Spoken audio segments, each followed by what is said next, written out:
नमस्कार। DD news पर आप देखना शुरू कर चुके हैं हमारा खास प्रोग्राम। इस वक्त मैं हूं लाल चंद्र सिंह। अगले 1 घंटे में हम देखेंगे कुछ ऐसी खबरें जिन पर चर्चा जरूरी है, और ये चर्चा हम करेंगे अपने संवाददाताओं और खास मेहमानों के साथ। और आज सबसे पहले बात करेंगे कि पड़ोसी देश बांग्लादेश में किस तरह के हालात हैं, और इस हालात पर भारत इस पूरी चीज को किस तरह से देख रहा है। इसको लेकर विदेश मंत्री एस जयशंकर ने अब से कुछ ही देर पहले राज्यसभा में बयान भी दिया है, और लोकसभा में भी वो कुछ देर बाद बयान देने वाले हैं। तो क्या कुछ उन्होंने खास कहा है, बांग्लादेश में कैसे हालात हैं, भारत किस तरह से इस पर रिएक्ट कर रहा है, इन सभी मुद्दों पर सबसे पहले बात करेंगे। और इसके बाद आज की खास चर्चा होगी कि वक्फ बोर्ड कानून में जो संशोधन की चर्चा है कि उससे संबंधित विधेयक लाया जा सकता है, तो इसको लेकर प्रतिक्रियाएं तो तमाम आ रही हैं। अब जो सुन्नी सूफी काउंसिल है, सूफी काउंसिल, उन्होंने वक्फ बोर्ड में करप्शन जो है, भ्रष्टाचार है, उसके खिलाफ आवाज उठाई है। और भी बहुत सारी आवाजें उठ रही हैं। जिस तरह से वक्फ बोर्ड का काम करने का तरीका रहा है, उन सब चीजों के खिलाफ अब अंदर से भी आवाजें उठ रही हैं। तो इस पर हम खास चर्चा करेंगे कि क्या इतिहास रहा है, संशोधन से क्या हो सकता है, और किन को तकलीफ हो रही है, कौन इस पर राजनीति कर रहा है, इस पर भी करेंगे बात। और इसके बाद बात होगी कि महाराष्ट्र में जो विपक्षी इंडी गठबंधन, जो मोटे तौर पर वहां एमवीए है, महाविकास आघाड़ी, क्या उसके अंदर आर पार की लड़ाई है? क्योंकि कुछ पार्टियां जैसे केजरीवाल की आम आदमी पार्टी, अखिलेश यादव की समाजवादी पार्टी, वो ताल ठोंक रही हैं, और बाकी उनमें आपस में, यानी उद्धव गुट शिवसेना, कांग्रेस और शरद पवार गुट एनसीपी, उसमें भी आपस में सीटों को लेकर एक दूसरे पर दबाव बनाया जा रहा है। तो वहां पर काफी उठापटक महाराष्ट्र की राजनीति में, क्योंकि विधानसभा चुनाव होना है, तो वो देखने को मिल रही है। इस पर भी करेंगे बात, होंगे तमाम सवाल जवाब। लेकिन सबसे पहले इस वक्त की हेडलाइंस।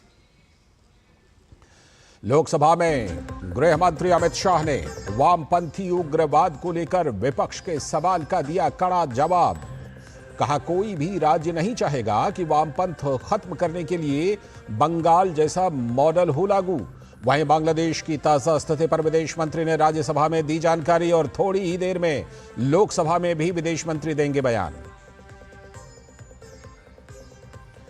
बांग्लादेश की स्थिति पर संसद में हुई सर्वदलीय बैठक। रक्षा और विदेश मंत्री समेत विभिन्न दलों के नेता रहे मौजूद, और इस मुद्दे पर सभी का सर्वसम्मत समर्थन। इस बीच बांग्लादेश में अंतरिम सरकार गठन की कवायद तेज। राष्ट्रपति ने कहा, संसद भंग करने के बाद देश में अंतरिम सरकार का होगा गठन। नोबेल पुरस्कार विजेता डॉक्टर मोहम्मद यूनुस को अंतरिम सरकार के मुख्य सलाहकार बनाए जाने की चर्चा। राष्ट्रपति द्रौपदी मुर्मू फिजी के सर्वोच्च नागरिक पुरस्कार से सम्मानित। भारतवंशियों को संबोधन में राष्ट्रपति ने दोहराई दोनों देशों के बीच संबंधों की प्रतिबद्धता। कहा, प्रवासी भारतीयों को दुनिया में सकारात्मक परिवर्तन लाते हुए देखना बेहद सुखद। और पेरिस ओलंपिक में भारतीय हॉकी टीम के फाइनल में पहुंचने के इरादे बुलंद। आज सेमीफाइनल में जर्मनी से होगा सामना। तो भाला फेंक स्पर्धा के क्वालिफिकेशन में नीरज चोपड़ा भी आज उतरेंगे मैदान में, और उनसे दमदार प्रदर्शन की उम्मीद।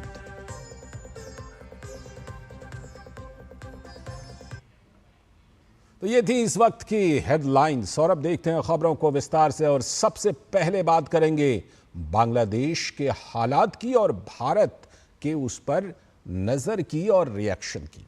तो बांग्लादेश में शेख हसीना सरकार के तख्ता पलट के बाद वहां की बिगड़ती हालात पर भारत की लगातार नजर है, क्योंकि हमारा पड़ोसी देश है बांग्लादेश। तो बांग्लादेश में शेख हसीना सरकार के तख्ता पलट के बाद वहां पर भारत की नजर है कि किस तरह से वहां पर चीजें आगे बढ़ती हैं। मामले पर संसद भवन में ऑल पार्टी मीटिंग, सर्वदलीय बैठक हुई, और विदेश मंत्री एस जयशंकर का संसद में बयान, राज्यसभा में बयान दे चुके हैं, और थोड़ी देर बाद लोकसभा में भी बयान देने वाले हैं। तो विदेश मंत्री एस जयशंकर ने राज्यसभा में अपने वक्तव्य में कहा कि भारत सरकार वहां की परिस्थितियों पर करीबी नजर रखे हुए है, और वहां के वर्तमान स्टैब्लिशमेंट के साथ, जो भी वहां पर सत्ता अभी फिलहाल संभाले हुए हैं, उनके साथ भारत सरकार लगातार संपर्क में है। और जो ऑल पार्टी मीटिंग हुई थी उसमें रक्षा और विदेश मंत्री समेत विभिन्न दलों के नेता मौजूद थे उस मीटिंग में, और उस मुद्दे पर सभी का सर्वसम्मत समर्थन रहा। ये एक अच्छी बात है, सभी ने बिल्कुल सर्वसम्मत समर्थन दिया है। और इस बीच बांग्लादेश में अंतरिम सरकार के गठन की कवायद भी तेज हो चुकी है, यानी कि वहां पर एक वैकल्पिक सरकार के गठन की कोशिश हो रही है। बांग्लादेश के राष्ट्रपति ने कहा है कि संसद भंग करने के बाद देश में अंतरिम सरकार का गठन होगा, और जो अंतरिम सरकार का गठन हो सकता है तो उसमें नोबेल पुरस्कार विजेता डॉक्टर मोहम्मद यूनुस को अंतरिम सरकार का मुख्य सलाहकार बनाने की चर्चा है। यानी कि नोबेल पुरस्कार विजेता डॉक्टर यूनुस जो हैं, उनको, डॉक्टर मोहम्मद यूनुस को अंतरिम सरकार का मुख्य सलाहकार बनाया जा सकता है। इन सब के बीच बांग्लादेश में जो उग्र भीड़ है और कट्टरपंथी लोगों की जो उग्र भीड़ है, वो लगातार वहां के अल्पसंख्यक हिंदुओं पर हमले कर रही है, उनके घरों को जला रही है, उनके साथ मारपीट कर रही है। तो बांग्लादेश में अल्पसंख्यक हिंदुओं की हालत इस वक्त बेहद खराब है। तो विश्व हिंदू परिषद के नेता आलोक कुमार का बांग्लादेश में हिंदुओं की सुरक्षा को लेकर बड़ा बयान आया है। विश्व हिंदू परिषद ने बांग्लादेश में हिंदुओं और अन्य अल्पसंख्यकों के ऊपर हो रहे हमले और उनकी सुरक्षा सुनिश्चित करने की अपील की है। और साथ ही आलोक कुमार विश्व हिंदू परिषद के नेता ने कहा कि निश्चय ही भारत इस परिस्थिति में आंखें मूंद कर नहीं रह सकता।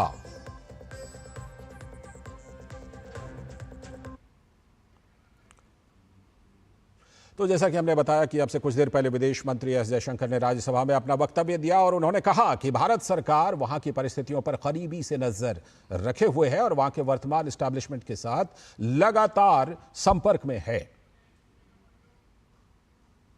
We are in close and continuous touch with the Indian community in Bangladesh through our diplomatic missions. There are an estimated 19,000 Indian nationals there, of which about 9,000 are students. The bulk of the students, however, have already returned to India in the month of July on the advice of the High Commission. In terms of our diplomatic presence, in addition to the High Commission in Dhaka, we have assistant High Commissions in Chittagong, Rajshahi, Khulna and Sylhet. It is our expectation that the host government will provide the required security protection for these establishments. We look forward to their normal functioning once the situation stabilizes.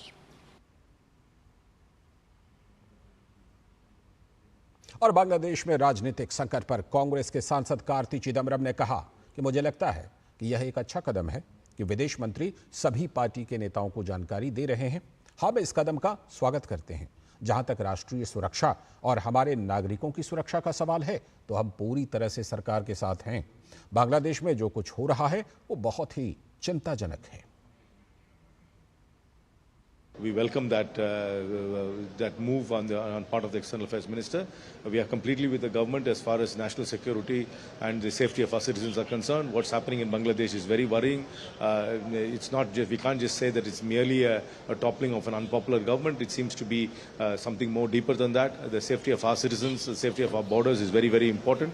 And eventually, whatever government forms there, we have to make sure that that government is in line with us in terms of our national interest and is not against us, and it's not some radical government which is against the Indian interests. I think the government is fully capable of handling that. This has happened before in the past, and in the past also when Mujibur Rahman was assassinated, they were given refuge in India, and I'm sure India will deal with this in a very humanitarian manner. वहीं बांग्लादेश में राजनीतिक स्थिति पर RJD के सांसद मनोज झा ने कहा कि मुझे पूरा विश्वास है कि हमारे प्रधानमंत्री और विदेश मंत्री एस जयशंकर पिछले कुछ हफ्तों से चल रही घटनाओं पर नजर रखे हुए हैं और इसका समाधान जल्द ही निकाल लेंगे। मेरा मानना है कि इस मल्टी लेयर्ड आर्किटेक्चर को समझते हुए हमारी सरकार जो भी निर्णय लेगी हम उसके साथ हैं। हमें सावधानी के साथ साथ एक विश्लेषण भी बेहतर करना होगा, क्योंकि हमारी एक बहुत बड़ी सीमा बांग्लादेश से लगती है और ऐतिहासिकता भी है, रिश्तों की भी ऐतिहासिकता है। दूसरे नेबर के मुकाबले बांग्लादेश के साथ हमारे रिश्ते हमेशा कमोबेश एक बेहतर स्वरूप लेके रखा है इसने। लेकिन एक जिसको कहते हैं कि छद्म लोकतंत्र की क्या परिणति हो सकती है, उसका भी ये नतीजा है। तो निश्चित तौर पर यह एक अच्छी बात कही जा सकती है कि सर्वसम्मत समर्थन सरकार को बांग्लादेश के मुद्दे पर विपक्ष के द्वारा भी मिल रहा है। हमारे साथ हमारे संवाददाता जुड़ रहे हैं इस खबर पर चर्चा करने के लिए।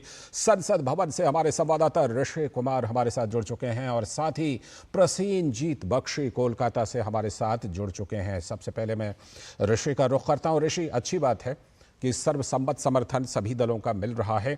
विदेश मंत्री ने अब से कुछ ही देर पहले ऋषि राज्यसभा में बयान दिया और कुछ देर बाद वो लोकसभा में भी बयान देने वाले हैं। उनके बयान का अगर मुख्य तौर पर सार हम निकालें तो ये कहा जा सकता है कि चिंता तो ज़रूर है जिस तरह से वहाँ पर हमले हो रहे हैं अल्पसंख्यकों पर ख़ासतौर पर और बांग्लादेश के जो हालात हैं। विदेश मंत्री ने लेकिन ये कहा है कि भारत बिल्कुल नज़र बनाए हुए है। बिल्कुल, देखिए लालचंद सिंह, जिस तरीके से राज्यसभा में जो विदेश मंत्री ने अपने बयान में स्थितियों को स्पष्ट किया, उन्हें बिंदुवार उन्होंने पहले तो उन घटनाओं को बहुत संक्षेप में बताया कि ये परिस्थिति कैसे उभरी और किन परिस्थितियों में वहाँ पर ये घटनाक्रम हुआ है। और उसके बाद जो उन्होंने मूल समस्या जो बताई भारत के लिए कि जो वहाँ पर अल्पसंख्यक हैं, एक तो उनकी सुरक्षा, और दूसरा उन्होंने इस बात को आश्वस्त भी किया कि जिस तरीके से वहाँ पर 19,000 तकरीबन जो भारतीय हैं और उनमें से 9,000 छात्र थे, उनमें से अधिकांश जो है जुलाई के माह में आ चुके थे, क्योंकि इस तरीके की एडवाइजरी वहाँ पर हमारी सरकार ने दूतावास के माध्यम से दी थी और अधिकांश छात्र वापस आ चुके हैं। लेकिन उन्होंने ये कहा कि अगर कोई है भी और जो आना चाहते हैं उनकी सुरक्षित वापसी के लिए जो वर्तमान इस्टेब्लिशमेंट है उसके साथ हम संपर्क में हैं। हमारी सरकार इस मामले में पूरी तरीके से सजग है और वहाँ से पूरा सहयोग भी मिल रहा है। इस तरीके की बातें उन्होंने कही हैं। इस पूरे घटनाक्रम में उन्होंने एक बात और कही है कि जिस तरीके से वहाँ पर वर्तमान जो वहाँ की प्रधानमंत्री थी, उन्होंने जो सहयोग मांगा, किस तरीके से भारत ने बहुत ही कम समय में इस पर फैसला लिया और उन्हें भारत लाने के लिए अपना विमान भेजकर जो अपनी जो पड़ोसी के नाते जो अपने रिश्ते निभाए हैं उसको भी उन्होंने बताया कि किन किन परिस्थितियों में ऐसा करना संभव हुआ। क्योंकि एक बड़ा सवाल यहाँ पर यही है कि क्या हमें उन्हें अपने यहाँ पर शरण देनी चाहिए थी या नहीं। ऐसे में विपक्ष का सहयोग भारत सरकार को मिला है और विपक्ष की तरफ से ये कहना कि पूर्व में भी हम ऐसा कर चुके हैं, तो इस तरीके से सरकार के पास अब किसी भी तरीके से कोई भी दुविधा नहीं है कोई भी अपना कार्य करने के लिए। और जो उन्हें अब तक सफलता मिली है और जो इंटरनेशनल फ्रेटर्निटी में भी जो अंतर्राष्ट्रीय स्तर पर भारत की ने जो अपनी भूमिका निभाई है इन सब चीज़ों को लेकर, उसे वहाँ से भी सहयोग मिल रहा है। कुल मिलाकर यहाँ पर उन्होंने यही कहा कि हम ज़्यादा से ज़्यादा तेजी से वहाँ पर एस्टैब्लिशमेंट में शांति बहाली हो, इसकी ओर नजरें गड़ाए हुए हैं। और उन्होंने इस बात का धन्यवाद दिया कि विपक्ष ने जो पूरा सहयोग दिया है और उन्हें सुना है सदन के अंदर। ये जो जेस्चर है वो हमारे लोकतंत्र की एकदम मजबूती और प्रगाढ़ सराहनीय है। ठीक है, मैं लौटता हूँ आपके पास। प्रसेनजीत के पास चलते हैं। प्रसेनजीत, जिस तरह से कि वहाँ से खबरें आ रही हैं कि वहाँ अल्पसंख्यक हिंदुओं पर जबरदस्त हमले कट्टरपंथी कर रहे हैं, इस प्रदर्शन की आड़ में बांग्लादेश से भारत की बड़ी सीमा लगती है। सबसे बड़ी सीमा तो पश्चिम बंगाल के साथ ही लगती है। सीमा पर क्या हालात हैं? और कल बीजेपी नेता शुभेंदु अधिकारी का यह बयान था कि करीब करीब हो सकता है कि 1.5 करोड़ लोग वहां से पलायन करें।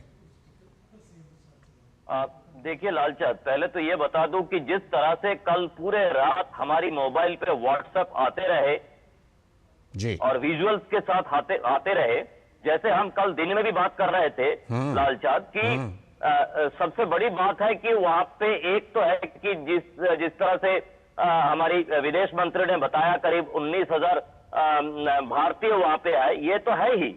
लेकिन वहां पे जो अल्पसंख्यक है उनके लिए अब चाहे ना चाहे चिंता भारत को ही करना पड़ेगा, क्योंकि इन लोगों को जाने के लिए कोई तीसरा देश है नहीं। और जिस तरह से पूरी रात ये आक्रमण चलता रहा और लोगों की चीखें व्हाट्सएप के थ्रू, व्हाट्सएप वीडियो के थ्रू हमारे पास आने लगे, तो हम रात को अपना जी नहीं कर पाए, क्योंकि वो चीखें हमारे कान पर गूंज रही थी। तो ये स्थिति को वहां पे जो भी प्रशासन चलाएंगे, आज तक वहां पे ऐसा कोई प्रशासन तो है नहीं। पूरे देश में एक तरह की तानाशाही जारी है। और अभी की बात अगर मैं बताऊं तो जसोर में एक जगह है जहां पे एक होटल है जो अवामी लीग नेता की हुआ करता था। उस होटल में आग लगा के अभी तक 24 लोगों की मौत हो गया, जो टूरिस्ट या बाकी लोग थे जो वहां पे काम करने के लिए आए थे जी। मतलब इस तरह की स्थिति अभी बांग्लादेश में अभी भी बरकरार है। और जो लोग मतलब चीफ ऑफ आर्मी जो प्रेसिडेंट है और बाकी जो समाज के लोग हैं वो सरकार बनाने की कोशिश में है, लेकिन जो भी है अभी तक देश में एक तानाशाही, एक अराजकता एक ऐसी है कि जिसको मैं मात्सन्य हम लोग भी कह सकते हैं, जो जहां जो कुछ भी हो सके लूट रहे हैं, जिसको भी हो सके मार रहे हैं, ये तुरंत बंद होनी चाहिए। और ये जो अल्पसंख्यक की चीख है, ये चीख एकदम सही में फॉरेन मिनिस्टर ने बताया। मैं कल से इसी बात को कहने की कोशिश कर रहा था कि ये कोई ऐसा नहीं है कि ये अवामी लीग के समर्थक है बोल के उनके खिलाफ कुछ किया जा रहा है। एकदम चाहे वो हिंदू हो, चाहे वो बुद्धिस्ट हो, चाहे वो क्रिश्चियन हो, सबके ऊपर लगातार आक्रमण किया जा रहा है और अभी भी बंद नहीं हुआ लालचंद। बिल्कुल बिल्कुल, और जाहिर सी बात है कि ये काफी चिंताजनक बात है और उसी दिशा में विदेश मंत्री एस जयशंकर ने ये बयान भी दिया है। बहुत बहुत शुक्रिया फिलहाल प्रसेनजीत आपका जोड़ने के लिए, और साथ में ऋषि कुमार भी हमारे साथ जुड़े हुए थे, हमारे संवाददाता। आपका भी बहुत बहुत शुक्रिया। जैसा कि हमने बताया कि कुछ देर बाद लोकसभा में भी विदेश मंत्री बयान देने वाले हैं, तो ज़रूर हम अपडेट लेंगे। फिलहाल आप दोनों का बहुत बहुत शुक्रिया।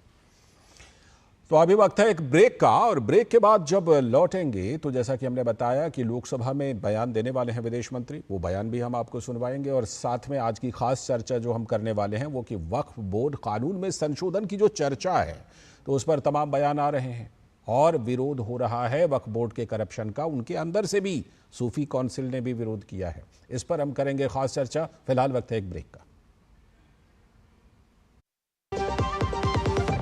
दादी के हाथों का जादू और खुशबू से महकता घर। MDH गरम मसाला, असली मसालों से भरा हूँ मैं, क्योंकि हर रिश्ता है स्वाद से जुड़ा। सुरक्षा की गारंटी हर चीज में जरूरी है, चाहे वो मुश्किल स्टंट हो या अच्छी फसल। इसीलिए ले आइए IIL के ट्रैक्टर ब्रांड का शिनबा, जो देता है सुंडी और ट्रिप से सुरक्षा की गारंटी।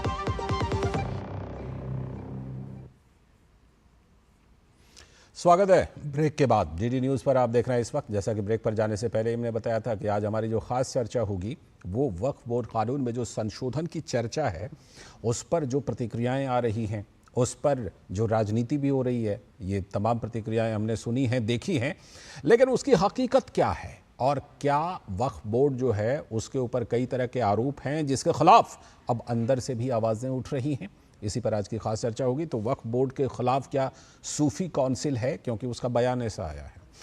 दरअसल वक्फ बोर्ड एक्ट में संशोधन की खबर के बीच सियासी बयान तो तेज हुआ ही है।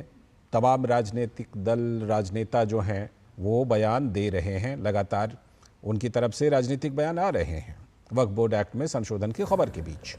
लेकिन सूफी काउंसिल ने सरकार के कदम का स्वागत किया है कि हाँ, ये संशोधन इस तरह के होने चाहिए। अजमेर के ऑल इंडिया सूफी सजादा नशीं काउंसिल का मानना है कि इससे वक्फ बोर्ड में भ्रष्टाचार खत्म होंगे, और यही कहते हुए उन्होंने स्वागत किया है। नसरुद्दीन चिश्ती ने कहा है कि यह समय की मांग है कि वक्फ एक्ट में संशोधन किया जाए, यानी वो इसे जरूरी मानते हैं। काउंसिल ने सभी दलों से अपील भी की है कि राजनीति करने के बजाय मुस्लिम हितों का भी ध्यान रखें और ये संशोधन हो जाने दें, क्योंकि ये जरूरी है। साथ ही काउंसिल ने आरोप लगाया है कि वक्फ की संपत्ति का बेजा इस्तेमाल हो रहा है। और ये बेजा इस्तेमाल कर कौन रहे हैं? जो इस बोर्ड में बैठे हुए लोग हैं। वक्फ बोर्ड के इनकम का पैसा गरीबों पर खर्च होना चाहिए, ये काउंसिल ने कहा है, जो कि हो नहीं रहा, लेकिन होना चाहिए। वक्फ यानी खुदा के नाम अर्पित वस्तु जिसे परोपकार में लगाया जाता है, ये इसका असली मीनिंग होता है, असली अर्थ होता है, जो कि इस्लाम में इसका कॉन्सेप्ट है। ये अलग बात है कि वक्फ बोर्ड कुछ अलग कारणों से ही चर्चा में है। इसका थोड़ा सा इतिहास बैकग्राउंड देखिए तो 1954 में पूर्व प्रधानमंत्री पंडित नेहरू ने वक्फ एक्ट पास किया था और उसका मकसद था कि विभाजन के बाद शरणार्थियों के सामने जो मुश्किलें आई थी उस समय में, उनकी मुश्किलों को आसान करना, उनकी मुश्किल समस्याओं को देखना। लेकिन फिर इसमें 1995 में कांग्रेस की सरकार ने इसे जमीन अधिग्रहण करने की असीम शक्ति दे दी। और इतना ही नहीं, हर राज्य में वक्फ बोर्ड बनाने की अनुमति दे दी। पहले देश में सिर्फ एक वक्फ बोर्ड था और उससे आगे भी साल 2013 में जब मनमोहन सिंह की कांग्रेस सरकार थी तो उसने तो और भी एक कदम आगे जाकर वक्फ बोर्ड की सत्ता को निरंकुश बना दिया। उनको इसके लिए अधिकार सौंप दिया साल 2013 में, और ऐसा अधिकार सौंपा जिसमें अब सुप्रीम कोर्ट भी दखल नहीं दे सकता। और उससे भी आगे कांग्रेस सरकार ने मार्च 2014 में जाने से पहले दिल्ली में 123 प्रमुख संपत्तियां वक्फ बोर्ड को उपहार के तौर पर सौंप दिया। दिल्ली में, राजधानी दिल्ली की बात हो रही है। कांग्रेस सरकार से मिली असीमित शक्तियों के कारण वक्फ बोर्ड जल्द ही देश का तीसरा सबसे बड़ा रियल एस्टेट बन गया, सेना और रेलवे के बाद।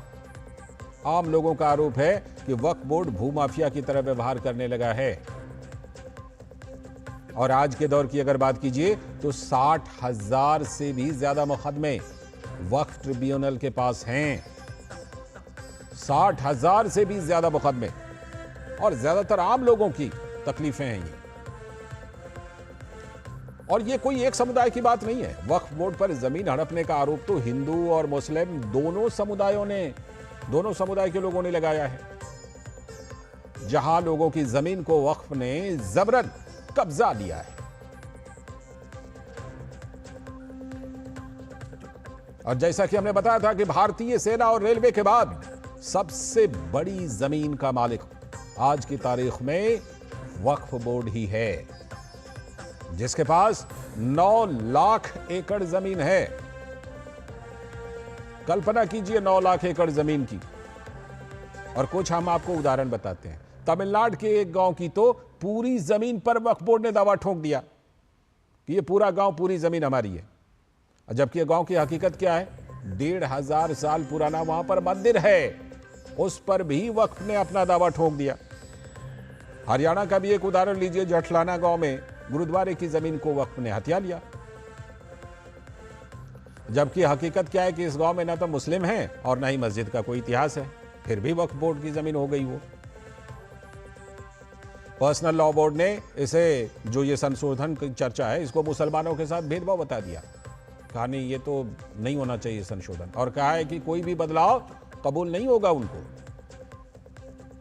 लेकिन कुछ बड़े सवाल हैं कि कुछ मौलाना और प्रभावशाली मुस्लिम तबके को छोड़कर इस वक्फ बोर्ड ने, ये तमाम जो बोर्ड हैं, इसने क्या कभी किसी गरीब मुसलमान के हित में कोई काम किया है क्या?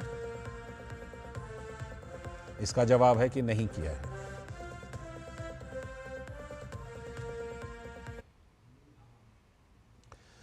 तो आज हम इसी पर चर्चा कर रहे हैं कि वक्फ बोर्ड में कानून में संशोधन की जो चर्चा है, तो इसका क्यों विरोध हो रहा है? विरोध के पीछे मकसद क्या है?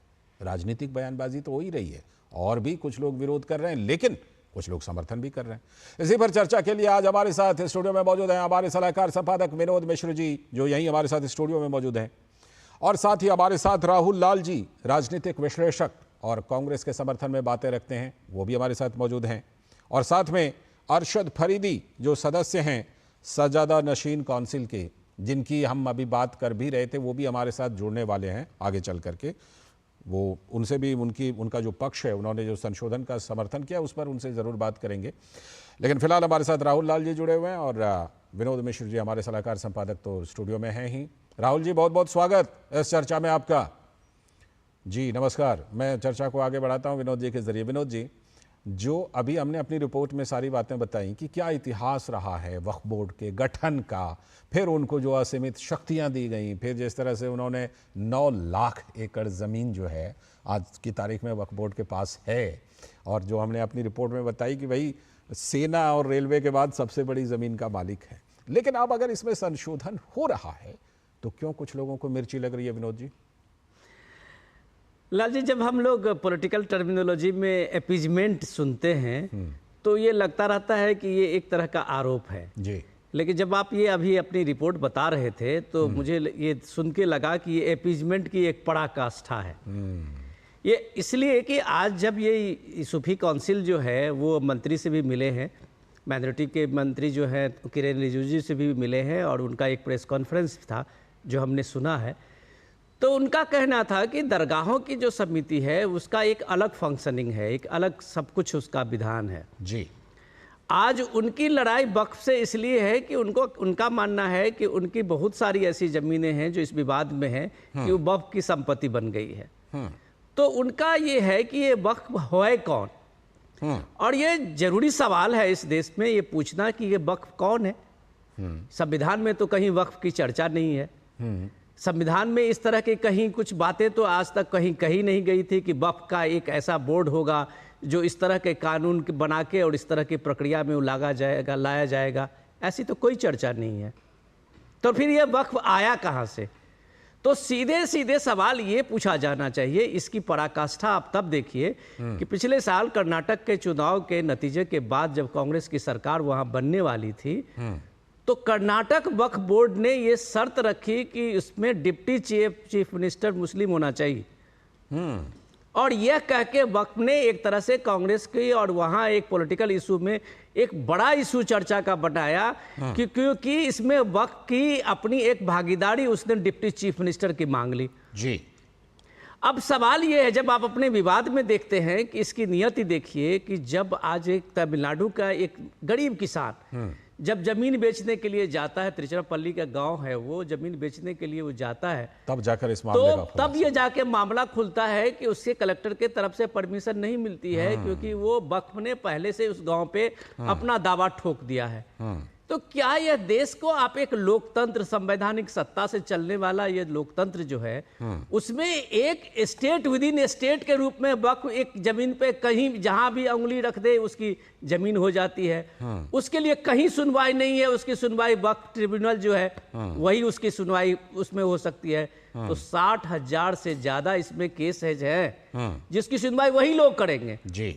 और उस सुनवाई में आप ये बताइए, जो बता रहे हैं मदरसा ये सारे जो सूफी काउंसिल है कि उसमें सिर्फ हिंदू ही नहीं है, उसमें बहुत सारे मुसलमान भी हैं, गरीब मुसलमान भी हैं जिनके जमीन को भी वक्फ ने हथियाया है। तो आखिर ये असीमित पावर जो उनको दिया गया 96 में 2006-13 में, ये इसको एपीजमेंट देश न माने तो क्या माने? बिल्कुल। और फिर वो सवाल ये भी कि ये जो वक्फ का इतना पावर है और स्टेट विद इन स्टेट बनाने की कोशिश हुई है, ये पूछा जाना चाहिए कि आखिर ये जो बोर्ड में बैठे हुए लोग हैं ये है कौन जी, और उनको उन गरीब मुसलमानों को बेसहारा के लिए जो ये दान में दिया गया संपत्ति है उनका कस्टोडियन देने का मतलब क्या होता है? बिल्कुल, मैं सवालों को लेकर के राहुल जी के पास भी चलूंगा, लेकिन पहले ज़रा हम आपको बताते हैं कि मतलब लोग समझ भी रहे हैं कि हाँ इसकी ज़रूरत है, क्योंकि वक्फ बोर्ड की संपत्तियों पर जो नियंत्रण के लिए केंद्र सरकार का विधेयक है उसके संशोधन का अखिल भारतीय सूफी काउंसिल ने, सजादा नशीन काउंसिल ने इसका स्वागत किया है। नई दिल्ली के इस्लामिक कल्चर सेंटर में हुई प्रेस वार्ता में अखिल भारतीय सूफी सजादा नशीन काउंसिल के अध्यक्ष सैयद नसीरुद्दीन चिश्ती और काउंसिल के सदस्य मौजूद रहे, और काउंसिल के अध्यक्ष ने वक्फ बोर्ड में पारदर्शिता पर जोर दिया। साथ ही कहा कि वक्फ संशोधन विधेयक का मसौदा पारदर्शी और सशक्त होगा। उन्होंने कहा कि पूर्व की सरकार में भी वक्फ अधिनियम में संशोधन हुए हैं, इसीलिए संशोधन के नाम पर देश के मुसलमानों को गुमराह नहीं किया जाना चाहिए। वक्फ बोर्ड एक डिक्टेटर बन चुका है, किसी की नहीं सुनता है। कोई बेचारा गलती से अगर वक्फ करके बैठा अपनी प्रॉपर्टी को तो उसको एक नौकर बना दिया गया, उसको बरसों अपने वक्फ बोर्ड के ऑफिस के बाद चक्कर खिलाए जाते हैं, उनको तरह तरह की फॉर्मेलिटी में उलझा के रख दिया जाता है, मतलब वो अपने ही घर में बेगाने हो जाते हैं। तो हमारा मानना ये हमारी एक मोस्ट अवेटेड डिमांड थी, हम हुकूमत जो वक्फ अमेंडमेंट बिल ला रही है हम उसका वेलकम करते हैं। तमाम दरगाहें, क्योंकि most of the properties are belong to the dargah, और हम सबसे बड़े स्टेक होल्डर हैं वक्फ के। दरगाहें विक्टिम है एक तरह से इस वक्फ एक्ट के जो हमें परेशानियाँ उठानी पड़ी हैं। तो मेरा मानना ये है वक्फ एक्ट के अंदर अमेंडमेंट होना चाहिए, हम सरकार से डिमांड करते हैं। और जो लोग बिना वक्फ अमेंडमेंट बिल को पढ़े कौम को मिसलीड कर रहे हैं उनको अपनी हरकतों से बाहर जाना चाहिए, एक जिम्मेदारी को समझना चाहिए, सरकार का सहयोग करें, अच्छी चर्चा करके एक अच्छा बिल लाइए, मुसलमानों के हितों से जुड़ा हुआ मामला, प्लीज़ इस पर राजनीति ना करें। और इस मामले पर क्या कुछ इमाम ने कहा है, ज़रा उनको भी सुन लेते हैं, क्योंकि ये अच्छी बात है कि लोग समझ रहे हैं और समर्थन भी कर रहे हैं। अमेंडमेंट एक प्रक्रिया है जो समय समय पर होती रहती है। हर एक्ट में संशोधन हुआ है, ये कोई नई बात नहीं है कि वक्फ एक्ट में ही संशोधन हो रहा है। वक्फ की जो मर्यादा है उसमें किसी तरह से भी उसको कोई नुकसान न पहुंचे, इसका भी ख्याल रखना ज़रूरी है। सरकार के सामने समय अनुसार अगर अमेंडमेंट किया जाता है, संशोधन किया जाता है, तो मुझे लगता है कि समय की ज़रूरत होती है। तो उस पर किसी तरह का विरोध करना या उस पर राजनीति करना, मुझे लगता है कि ये अच्छी बात नहीं है। तो संशोधन का समर्थन भी हो रहा है और संशोधन पर चर्चा करने के लिए भी लोग तैयार हैं, अच्छी बात है। हमारे साथ जुड़े हुए हैं हमारे सलाहकार संपादक विनोद मिश्र जी और साथ में राहुल लाल जी भी, राजनीतिक विश्लेषक और कांग्रेस के समर्थन में मजबूती से बातें रखते हैं। राहुल लाल जी, सबसे पहली बात ज़रा मैं ये समझना चाहता हूँ कि देखिए, उस समय वक्फ बोर्ड का गठन किया पंडित नेहरू ने, वक्फ बोर्ड के पंडित नेहरू की सरकार ने गठन किया, ठीक है। उसके बाद जो संशोधन 1995 में आए, उसके बाद जो फिर 2013 में संशोधन आए और उसके बाद 2014 में जो 123 संपत्तियां दी गईं, ये बताइए कि क्या कोई और ऐसी संस्था का आप नाम ले सकते हैं राहुल लाल जी, जिसके फैसले को सुप्रीम कोर्ट में भी चुनौती नहीं दी जा सकती और वहां पर भी वो सुप्रीम कोर्ट दखल नहीं दे सकता? ऐसी कोई संस्था, ऐसा कोई बोर्ड आपके नॉलेज में वक्फ बोर्ड के अलावा है क्या? लालचंद जी, बिल्कुल इसके अलावा कोई संस्था तो हमारे ध्यान में बिल्कुल नहीं आ रहा जो आपने सवाल पूछा है, लेकिन ध्यान देना पड़ेगा कि आखिर उस प्रकार के संशोधन क्यों किए गए। मैं फिलहाल यहाँ पर रोकना चाहूंगा क्योंकि एक ब्रेकिंग न्यूज जो है वो पेरिस ओलंपिक से नीरज चोपड़ा ने फाइनल के लिए क्वालिफाई कर लिया है। नीरज ने 89.34 मीटर थ्रो के साथ ये क्वालिफाई किया है पहले ही प्रयास में। नीरज चोपड़ा का ओलंपिक में ये शानदार प्रदर्शन, पेरिस ओलंपिक में नीरज चोपड़ा ने ये शानदार प्रदर्शन किया है और ये इस समय का ब्रेकिंग न्यूज, जैसा कि नीरज से जैसी उम्मीद थी, नीरज ने पहले ही प्रयास में ये क्वालिफाई कर लिया है। तो अब भारत को जो पदक की उम्मीद है वो वहां से भी बिल्कुल हो गई है। नीरज चोपड़ा ने जब फाइनल के लिए क्वालिफाई कर लिया है पेरिस ओलंपिक में, इस समय का ये ब्रेकिंग न्यूज, नीरज ने दरअसल 89.34 मीटर थ्रो किया और इसी थ्रो के साथ नीरज ने ये क्वालिफाई भी कर लिया है फाइनल के लिए। ये नीरज का पेरिस ओलंपिक में शानदार प्रदर्शन, जैसा कि हम जानते हैं कि नीरज चोपड़ा जो है वो एथलीट हैं जिन्होंने पहले भी गोल्ड मेडल दिलाया है। नीरज ने इस बार भी पहले ही प्रयास में ये क्वालिफाई कर लिया है। नीरज चोपड़ा ने पेरिस ओलंपिक के फाइनल के लिए क्वालिफाई किया। तो नीरज चोपड़ा से पूरे देश को पदक की उम्मीद भी है। तो ओलंपिक में उन्होंने शानदार प्रदर्शन किया है इस थ्रो में और 89.34 मीटर का थ्रो नीरज का पेरिस ओलंपिक में ये शानदार प्रदर्शन।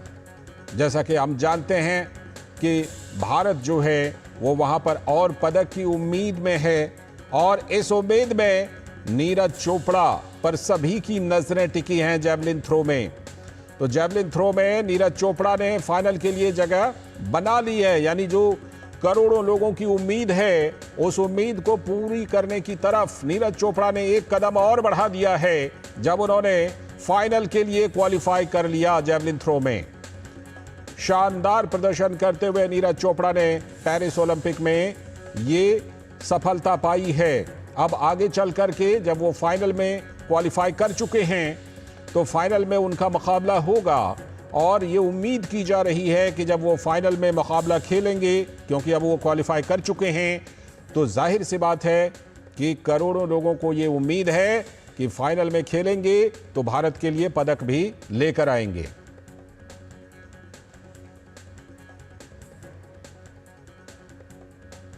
तो नीरज का ये पेरिस ओलंपिक में शानदार प्रदर्शन हुआ है और इस प्रदर्शन के जरिए नीरज चोपड़ा ने जो उनसे पदक की उम्मीद है उस उम्मीद को उन्होंने और ज्यादा बल दिया है अपने इस प्रदर्शन से फाइनल के लिए क्वालिफाई करके। नीरज चोपड़ा पहले भी ओलंपिक में गोल्ड मेडल दिला चुके हैं, जैसा कि हम जानते हैं इस बार भी उनसे पदक की उम्मीद है और करोड़ों लोगों को, करोड़ों भारतवासियों को उनसे उम्मीद है। नीरज चोपड़ा, प्रधानमंत्री नरेंद्र मोदी भी नीरज चोपड़ा से मुलाकात कर चुके हैं, उनसे उनकी तारीफ प्रधानमंत्री कर चुके हैं। तो ये ब्रेकिंग न्यूज़ इस समय का पेरिस ओलंपिक से। तो सभी की नजरें हैं कि जरूर पदक तो मिलेगा और ये एक ब्रेकिंग न्यूज़ है, जाहिर सी बात है कि सभी की उम्मीदें हैं, अच्छी खबर है। इससे पहले जैसा कि हम चर्चा कर रहे थे कि वक्फ बोर्ड कानून में जो संशोधन का प्रस्ताव है उसकी जो चर्चा है उस पर क्या कुछ प्रतिक्रिया आ रही है और क्या पक्ष है, अलग अलग लोगों का राजनीतिक प्रतिक्रियाएं तो हैं ही, साथ ही कुछ लोग जो इन चीज़ों को समझ रहे हैं वो स्वागत भी कर रहे हैं। हम इस चर्चा को आगे बढ़ाते हैं। हमारे साथ हमारे सलाहकार संपादक विनोद मिश्र जी जुड़े हुए हैं, राहुल लाल जी राजनीतिक विश्लेषक जुड़े हुए हैं हमारे साथ, और साथ में हमारे साथ अतीकुर रहमान जी इस्लामिक स्कॉलर। बहुत बहुत स्वागत, खैर मकदम, ज़बरदस्त खैर मकदम अतीकुर रहमान साहब आपका इस चर्चा में। मैं राहुल जी की बात को पहले पूरा करता हूँ, राहुल जी से बात पूरी करवाता हूँ, उसके बाद फिर आपके पास आता हूँ अतीकुर रहमान साहब। राहुल लाल जी, मैंने ये पूछा था और आपने बिल्कुल सही कहा कि ऐसा कोई और बोर्ड तो नज़र में है नहीं भाई जिसके पास इतनी शक्तियां हों कि उनको सुप्रीम कोर्ट भी उनकी शक्तियों में दखल नहीं दे सकता। अब सवाल ये उठता है कि ये सब करने की ज़रूरत पहले की सरकारों को क्यों पड़ी, राहुल लाल जी? बिल्कुल लालचंद जी, मैं उसी उत्तर के तरफ ही आ रहा था। देखिए, हम लोगों का जो देश है वो विविधता में एकता का देश है। अच्छी बात है। और अगर हम लोग भारतीय संविधान को देखें तो यहाँ पे प्रत्येक समुदाय के लोगों को अपने अपने ढंग से अपने अपने धार्मिक रीति रिवाज उसको निभाने के लिए, अपने धार्मिक चीजों को करने के लिए पूरी आजादी है। बेशक हमारे भारतीय संविधान का जो अनुच्छेद 25, 26, 27, 28 है, तो एक तो ये उनके धार्मिक स्वतंत्रता का अधिकार है सीधा सीधा, तो उस धार्मिक स्वतंत्रता के अधिकार को अक्षुण्ण रखने के लिए। और दूसरा चीज कि देखिए, इसको अपीजमेंट नहीं कहा जाना चाहिए। जो लोग इसे अपीजमेंट कह रहे हैं वो आप इसको कुछ और दूसरा नाम दे दीजिए राहुल लाल जी, आप इसको कोई और दूसरा नाम दे दीजिए, हमें कोई दिक्कत नहीं है। हम ये कह रहे हैं कि इस तरह का कोई और बोर्ड हो तो बता दीजिए। और दूसरी बात, आपने कहा कि आज़ादी है, हाँ बिल्कुल है, आप बिल्कुल दुरुस्त बात कर रहे हैं। मैं ये कह रहा हूं कि अगर इसी तरह का बोर्ड किसी और समुदाय के लिए भी हो तो उसका उदाहरण दे दीजिए कि हाँ उनको भी आज़ादी है, उनके लिए भी इस तरह का बोर्ड है, बताइए। नहीं, मैं कह रहा हूँ कि इस समुदाय के लोगों ने मांग की, दिया गया, दूसरे समुदाय के लोग भी मांग करते तो उनको भी प्राप्त होता। देखिए, चीज क्या है, भारतीय संविधान का अनुच्छेद 29 और 30 उसको ध्यान रखना चाहिए, जो कि अल्पसंख्यकों के लिए बड़ी अति विशिष्ट जो है कि अधिकार प्रदान करता है हमारे यहाँ पे, कि अल्पसंख्यक हमारे यहाँ पे रहे और उनको कहीं से किसी प्रकार का कोई उनको परेशानी ना हो, तो उनको अपने संगठन बनाने के अधिकार है, तमाम तरह की चीजें हैं। एक व्यक्ति जो कि अल्लाह के नाम पे किसी चीज को दान करता है तो फिर उसके बाद वो पूरा एक्टिविटी किस प्रकार से कंट्रोल में हो। आपको तमिलनाडु और हरियाणा वाली घटना की जानकारी तो होगी राहुल लाल जी, तमिलनाडु में जो वो एक गांव का जो मामला आया है सामने, और हरियाणा में गुरुद्वारे का मामला सामने आया, बल्कि बात तो यहां तक कही जा रही है कि ताजमहल को भी वक्फ संपत्ति घोषित करने की मांग हो चुकी है, याचिका आ चुकी है। राहुल लाल जी, लालचंद जी, बस हमारे खाली वाक्य को पूरा हो जाने दीजिए। बिल्कुल, जो सारे मामले जो आपने बताए सबके सब मेरे संज्ञान में है, मैं बिल्कुल संज्ञान में है सर। मैं वही कह रहा हूं कि देखिए, जो उस समय उसमें जो 2013 में शक्तियां दी गई, तो उनके ऊपर कोई राज्य सरकार के हस्तक्षेप ना हो, केंद्र सरकार के हस्तक्षेप ना हो वक्त के ऊपर। सुप्रीम कोर्ट का भी जोड़ दीजिए ना कि सुप्रीम कोर्ट का भी हस्तक्षेप ना हो, दखल ना हो। सुप्रीम कोर्ट उसी लाइन पे आ रहा हूँ, वो न्यायिक हस्तक्षेपों से भी मुक्त हो, और जो समाज के लोग हैं, मुस्लिम समाज के लोग, तो वो उसको अपने ढंग से उसको रेगुलेट करें। वो उस धर्म के लोगों का आंतरिक मामला है। और ये प्रावधान में जो राहुल जी, वो प्रावधान में जो है कि जहां पर उंगली रख दी वो जमीन हमारी। अब जो है, अगर मान लीजिए राहुल लाल जी के फ्लैट पर जाकर या घर पर उंगली रख दी तो वो जमीन वक्फ की। अब राहुल लाल जी सिद्ध करते रहे, प्रमाणित करते रहे कि नहीं नहीं ये तो हमारा, ये वक्फ का नहीं है। ये जिम्मेदारी राहुल जी की होगी, और सुप्रीम कोर्ट भी दखल नहीं दे सकता, सुनवाई भी वक्फ बोर्ड ही करेगा, ट्रिब्यूनल उसका। लालचंद जी, एक चीज मैं कह रहा हूं, अगर ये सरकार, केंद्र सरकार को लग रहा था कि इतना महत्वपूर्ण मामला है, तो सत्ता में 2024 में तो आए नहीं। आपके हिसाब से मामला महत्वपूर्ण है कि नहीं, ये बताइए ना।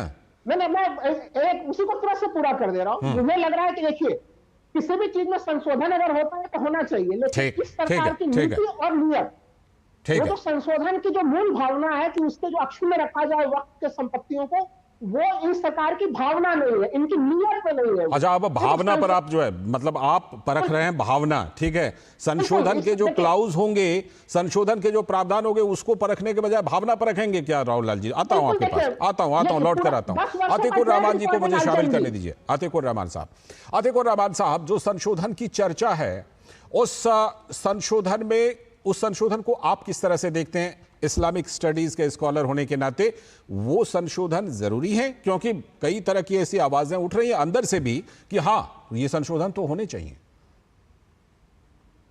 लालचंद जी, जो अमेंडमेंट लाने की बात हो रही है जी, मैं समझता हूं कि ये एक बहुत बड़ा ब्रिज जो मुस्लिम कम्युनिटी और मोदी सरकार के बीच में अब तक के हमने पाया है, इसको पूरा करने में कामयाब हो सकता है। बहुत अच्छी मोदी सरकार पहल कर सकती है मुसलमानों को ये साबित करने के लिए कि किस तरह से सीरियसली मुस्लिम इश्यूज को उठाया जा सकता है। ठीक है, मैं आपको साफ तौर पे बताना चाह रहा हूं कि अब तक के मैंने वक्फ बोर्ड्स को जो स्टडी किया है, सर से पैर तक के करप्शन में डूबे हुए बोर्ड्स हैं ये। इस तरह के कई मामले हैं। सही बात। भी इनको ये नहीं किया जा सकता, कहीं से भी आप ये नहीं कह सकते कि इसमें कोई भी धर्म का मादा है, ठीक, कोई मजहब का मादा वक्फ बोर्ड के अंदर नहीं है। क्यों?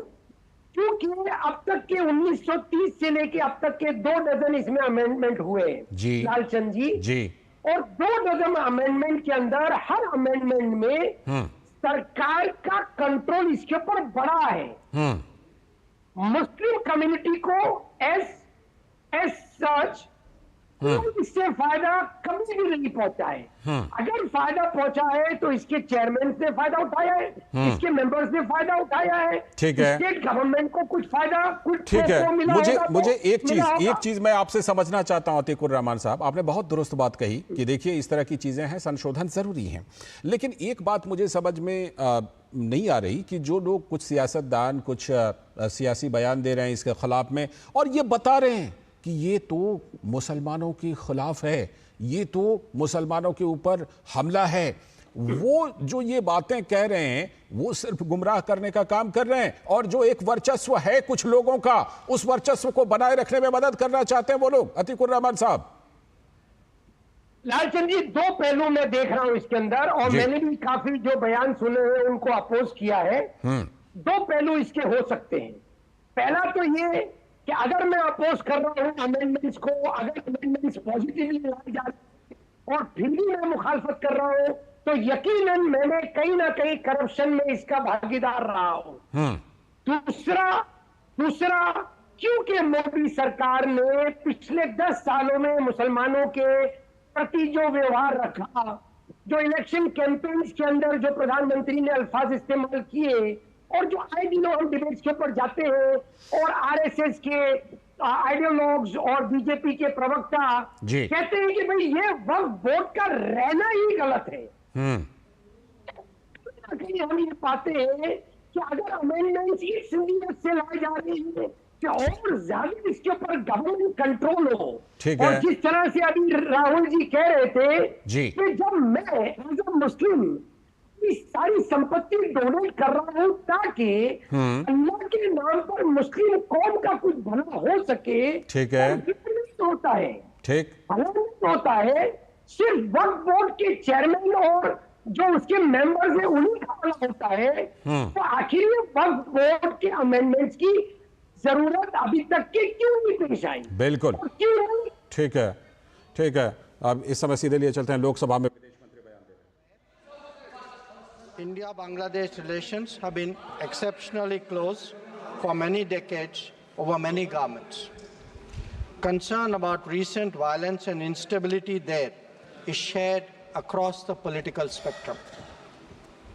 Speaker, sir, since the election in January 2024, there has been considerable tension, deep divides, and growing polarization in Bangladesh politics.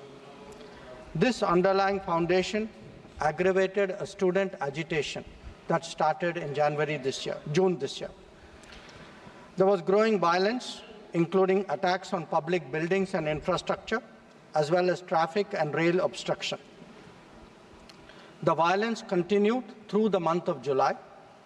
Throughout this period, we repeatedly counseled restraint and urged that the situation be diffused through dialogue. Similar urgings were made to various political parties, political forces with whom we were in touch.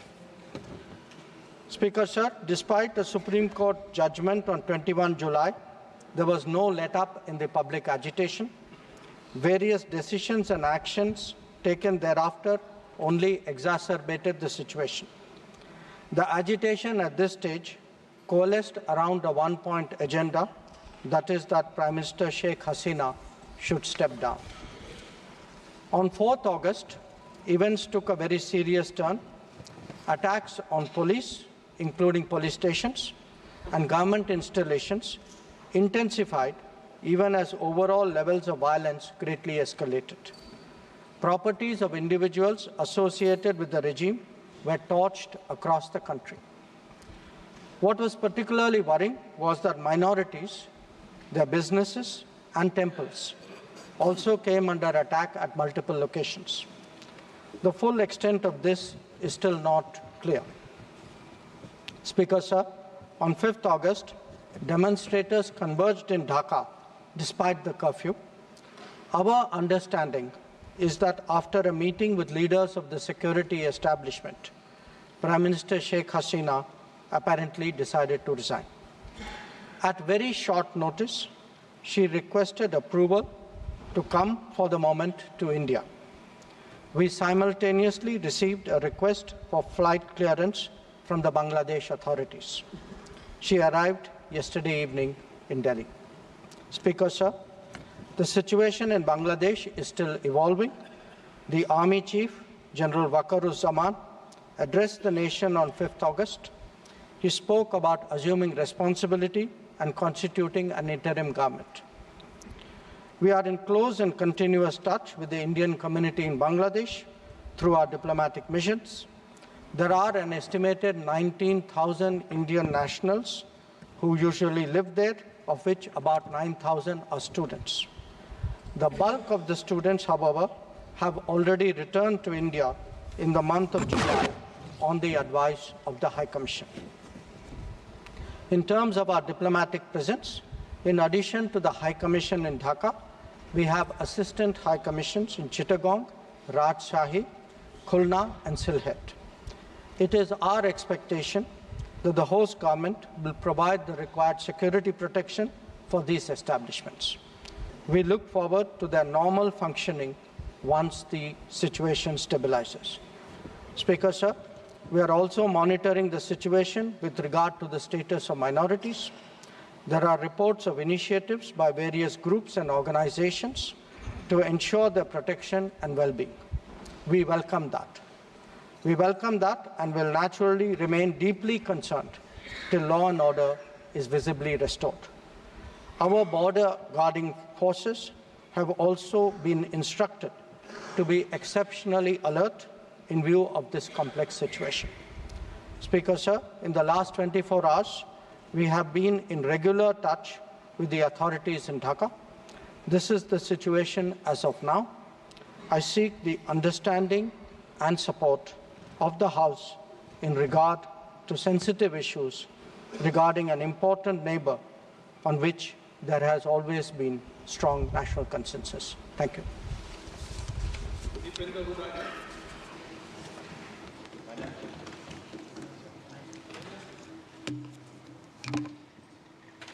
धन्यवाद सभापति महोदय।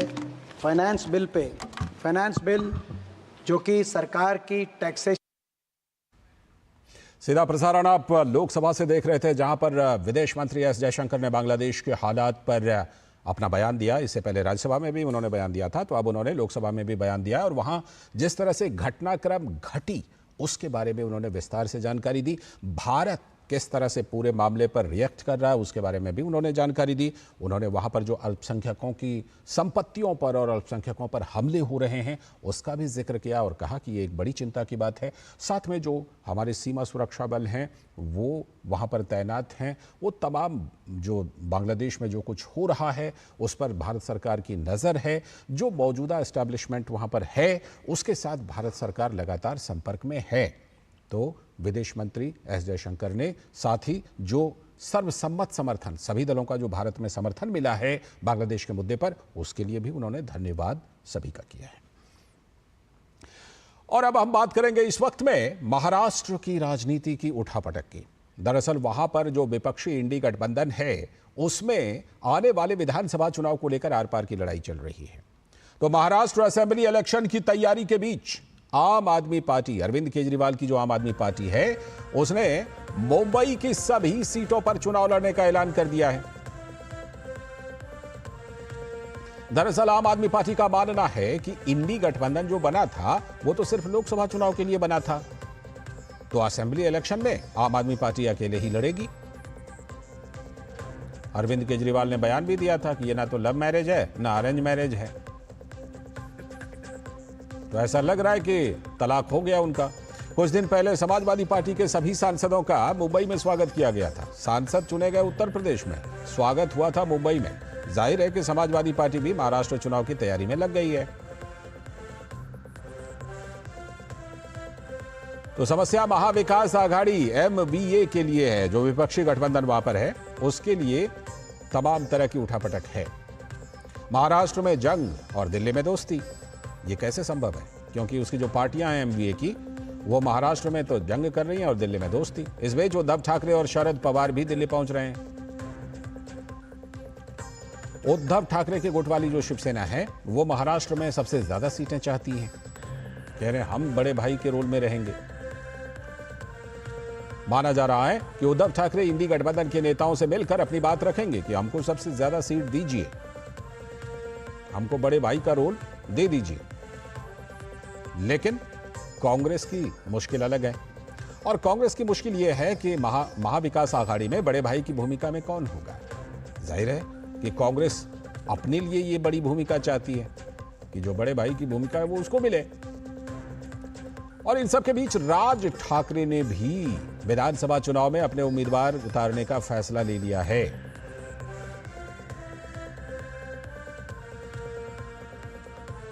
तो चुनाव की घोषणा से पहले सियासी दल सीटों को लेकर एक दूसरे पर दबाव तो बना रहे हैं, लेकिन मुद्दा क्या होगा वो अभी गायब है। किस मुद्दे पर चुनाव लड़ेंगे वो अभी कहीं नहीं है सीन में, लेकिन हां सीटों को लेकर के दबाव बना रहे हैं। तो शिशिर शेलार हमारे संवाददाता जुड़ चुके हैं इस खबर पर और ज्यादा जानकारी के साथ। शिशिर, पहले ही MVA में जिसे कहते हैं सर फुटौल था कि हमें ज्यादा सीटें चाहिए, अब जाकर दो पार्टियां जो दिल्ली में उनके साथ हैं इंडी गठबंधन में, केजरीवाल की आम आदमी पार्टी और अखिलेश यादव की सपा, इन दोनों ने भी जो कहते हैं कि पहले से जो मुश्किलें थी उसको और ज्यादा बढ़ा दी हैं क्या वहां पर विपक्षी पार्टियों के लिए? बिल्कुल, देखिए हालांकि इस वक्त महाराष्ट्र के विधानसभा चुनाव इस बार काफी रोचक होने वाले हैं, क्योंकि पहला सवाल तो यह है कि बड़ा भाई कौन, और साथ ही साथ में ये भी देखना होगा कि कौन साथ में है, कौन विपक्ष में है, और कौन दोस्तीपूर्ण लड़त जो है महाराष्ट्र में करने वाला है। ये सवाल भी काफी महत्वपूर्ण होगा, क्योंकि आज उद्धव ठाकरे दिल्ली में गए तो ऐसे में उनके ही पार्टी के नेता है संजय राउत, उन्होंने स्पष्ट किया कि एक संवाद बैठक होगी। ये संवाद बैठक इसलिए भी कि किस प्रकार से आगे चुनाव लड़ा जाएगा, किन किन को साथ में लेकर लड़ा जाएगा और किस प्रकार से, मतलब क्या सीट शेयरिंग होगा, इस पर कहीं ना कहीं मोटा मोटी बात शायद से हो सकती है। और इसलिए इस मीटिंग को जो है संवाद मीटिंग कहा गया है, जिसमें उद्धव ठाकरे जो है कांग्रेस के नेताओं से भी मिलेंगे, जो कांग्रेस के इंचार्ज है महाराष्ट्र के रमेश चन्नीथला, उनसे बात होगी, साथ ही साथ बाकी अन्य पक्षों के साथ भी बातचीत होगी। लेकिन अब इसमें पेंच ये फंसा हुआ है कि महाराष्ट्र की बात करें तो महाराष्ट्र में महाविकास आघाड़ी है। महाविकास आघाड़ी में इस वक्त कांग्रेस है और साथ ही साथ एनसीपी शरद पवार और शिवसेना उद्धव ठाकरे, ये तीनों पार्टियां एक साथ है। लेकिन सवाल ये उठता है कि अब इस विधानसभा चुनाव में बड़ा भाई कौन होगा, इसका मतलब ज्यादा सीटें किसको मिलेगी। ये सवाल इसलिए भी उठा है क्योंकि जिस प्रकार से लोकसभा चुनाव में कांग्रेस को जो जीत महाराष्ट्र में मिली है, उससे कांग्रेस के इस वक्त देखा जाए तो हौसले बुलंद है। और इसलिए कांग्रेस के नेताओं की अगर बात हम सुने, पिछले कुछ दिनों में उनके बयान अगर सुने, तो उन्होंने कहा है कि जिस प्रकार से परफॉर्मेंस रहा है कांग्रेस का, तो ऐसे में कांग्रेस को ज्यादा सीटें महाराष्ट्र में मिलनी चाहिए। ये ज्यादा का मतलब कितना है अब तक ये स्पष्ट नहीं हो पा रहा है।